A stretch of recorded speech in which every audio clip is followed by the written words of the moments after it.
What's up, everybody? How y'all doing? I'm here to give you guys a recap on the new episode of Durarara X2 Ketsu, or you could call it the third core of Durarara X2, if anything, which is on episode 3. This episode, nothing too bad or nothing too complicated or not too hard in other cases, Just a little simple episodes that involves conversations, but a lot of revelations, which gave me a lot of shock in my system, and my eyes were like popping out like crazy bullets.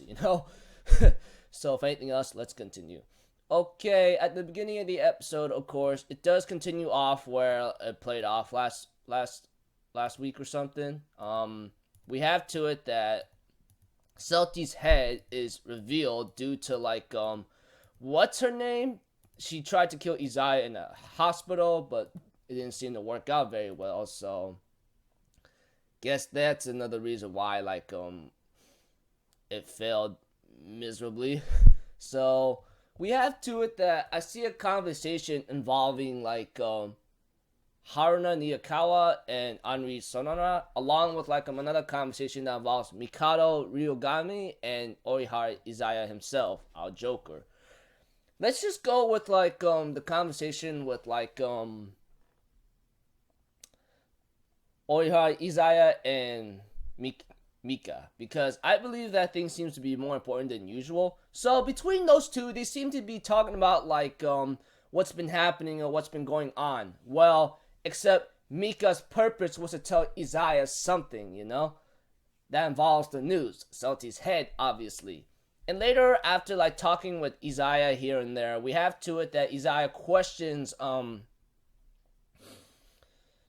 Mika, are you sure you're straying from an ordinary path or something? And Mika tells Isaiah, didn't you tell me to get away from an ordinary path? Don't you want to, aren't I supposed to evolve? And Isaiah's like, you're not supposed to take that too literally, that kind of thing. Something involving about the dollars and then the other stuff here and there, which became a little became important the way I'm looking at it. Just the conversation between Mika and Isaiah involving maybe Mikado's humanity or possibly going insane or crazy is what is one of the themes behind the conversation right there.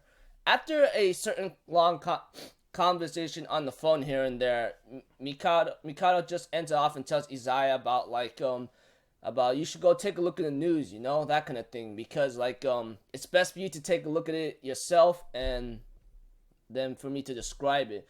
Therefore, Isaiah takes a look at the news, thinking that Shizu-chan might have broken out of jail, otherwise he gets shot down. And then we have to it that Isaiah was wrong and involves Celti's head, and he just laughs it off like if nothing happened. He laughs like a madman. I'm like, what the hell? Are you serious? Yeah, that's the conversation, the way I'm looking at it, about Orihara Izaya and Mika's conversation. And when it came to the conversation between Anri and Haruna Niyakawa, it seems like I get to find out that I guess I thought Niyakawa had a psycho with her, but she got slashed by Anri instead. And they end up having important talk involving Takashi, Takashi. And I'm thinking in my mind, who in the heck is Takashi, That kind of thing. Well, I think I might know, but I don't think he's revealed in this episode. If he was, please forgive me. I might have forgotten about him. Otherwise, he wasn't too much of an important character the way how I'm supposed to remember it, Well, I don't remember what he looks like, so that's another thing. But when it came to the conversation between Anri and Niyakawa Haruna, it seems like she knows about a couple things about Mikado and Maosomi, which is pretty scary, honestly. I'm thinking about mine, she's not gonna do anything, but Anri tries to warn her, please don't do anything to them, alright? I'm thinking about mine, it's not like she's gonna make any promises. And Haruna Niyakawa offers Anri to take over Saika, but Anri declines, and therefore she goes okay. It looks like she wants to kill her fight her to death or something, you know, which freaks the heck out of me. And not to mention like Kujari Kasane, which reveals later of what she really has, freaked me out, got my eyes popping again, etc. Before you know, we have to it that Anri was at a checkmate point, but when she asked Nirakawa like do you think I'm a human or a monster, after thinking back on Izaya's words, you know, and Nirakawa says, you're neither, you're just a parasite, didn't you tell me that? And therefore, Anri withdraws her blade that blocks the other blades, her one Nirakawa's blades, and asks her, can you save those two? Can you save Mikado and Kita for me? Huh?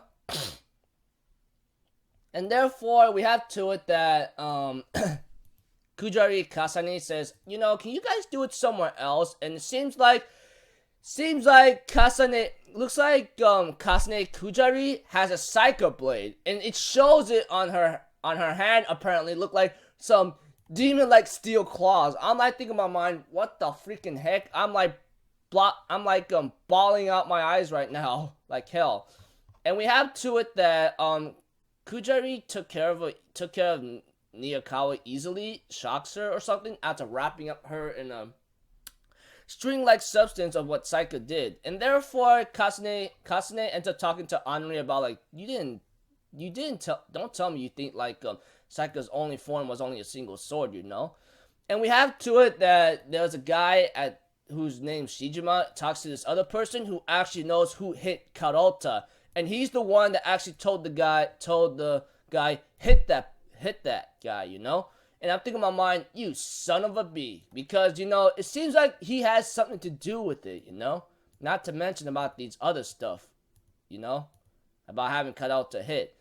And we have to it that that I think Chikage Rokujo ends up showing up and says, hey, are you the Yellow Scars apparently? In front of Kira himself. And he says, I'm giving you two choices. Will you have your game taken over or destroyed? So, which do you prefer? Which is pretty scary, honestly. Very, very, very, very scary, because it seems like to me he's trying to get rid of every single gang out there. I'm thinking in my mind, what the hell? Are you freaking crazy, man? In the preview of the next episode, it looks like a lot of things are starting to go down a bit. Not to mention of what can happen to Kira himself, because he's actually fighting whatever the guy's name, leader of a gang, you know? What's his name? Rokujo Chikage or something? Yeah, Chikage Rokujo. And that doesn't look like good news, because honestly, for a guy who took on a lot of punches from Shizu-chan himself, or Shizuo, Kira's gonna have a lot of trouble with that, to be honest with you. So overall, pretty cool episode. I don't know what's going to happen next, but I can guarantee you a lot of things is starting to get a little crazy right now. Especially that revelation about Kasane Kujari, whatever her name is, one with the glasses, with Saika apparently. A lot of things shocked the living crackalack out of me. Not to mention my eyes were like popping out like demon balls. So if anything else, I'm just going to leave it at that, people. I'll see you guys in my next video. So I'm Alpha Zero. Have a good day, and I'll see you guys next time. Peace out. Bye-bye.